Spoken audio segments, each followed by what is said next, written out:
மேஷ ராசி. இந்த மேஷ ராசி வந்து பார்த்தீங்கன்னா, உங்களுக்கு நான் இப்போ வந்து குரு இங்க இருக்கு, சனி இங்க இருக்கு, சூரியன் இந்த மாசம் மாறுது அவ்வளோலாம் நான் சொல்லல. ஜென்ரலான பலன். மேஷ ராசிய பொறுத்தவரையிலும் இந்த இந்த ஆண்டு வந்து 2026 ஒரு சாதாரணமான வருடம் தான் உங்களுக்கு ஆக்சுவலா. ஒரு சிலர் புதிய தொழில் தொடங்குறதுக்கான வாய்ப்புகள் இருக்கு, மேஷ ராசிய பொறுத்தவரையிலும். அதுவும் வந்து சிறு முதலீட்டில நல்ல தொழில் பெரிய வளர்ச்சி அடையறதுக்கான வாய்ப்புகள் இருக்கு. எல்லாருமே இந்த திருமணத்தை பத்தி ஒரு கேள்விக்குறி இருக்கும். மேக்ஸிமம் மேஷ ராசிக்காரங்களுக்கு லேட் ஆகத்தான் வாய்ப்பு இருக்கு.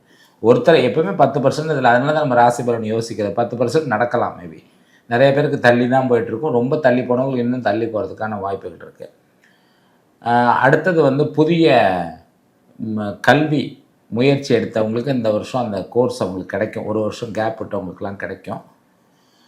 உடல் நலத்தை பொறுத்தவரைக்கும் பெரிய பாதிப்புகள் இல்லைனாலும் கழுத்து பகுதி, கண், மூக்கு, வாய், தொண்டை பகுதிகளில் சில பிரச்சனைகள் வந்து விலகும். வைத்தியம் பார்க்குற மாரி இருக்கும்.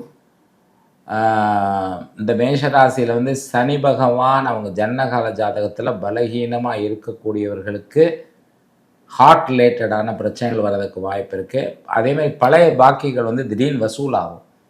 அது நல்ல முதலீடுகளாக பண்ணிக்கிறது நல்லது. குறிப்பாக வந்து நீங்கள் வந்து ஒரு ஜூன் மாதம் வரையிலும் கடன் வாங்கி எதுவும் முதலீடு செய்வோம், கடன் வாங்கி வீடு வாங்குவோ வேண்டாம்.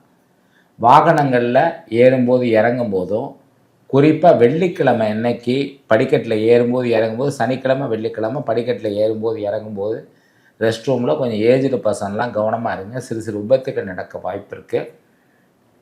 இதெல்லாம் கொஞ்சம் கவனமாக இருக்கிறது நல்லது. ஜென்ரலாக உங்களுக்கு வழிபடக்கூடிய தெய்வம் அப்படின்னா முருகப்பெருமான். நம்ம தமிழ்நாட்டை பொறுத்தவரை முருகப்பெருமான், அப்புறம் அம்மன் வழிபாடு, கருமாரியம்மன், முத்துமாரியம்மன் வழிபாடு எல்லாம் நல்லது.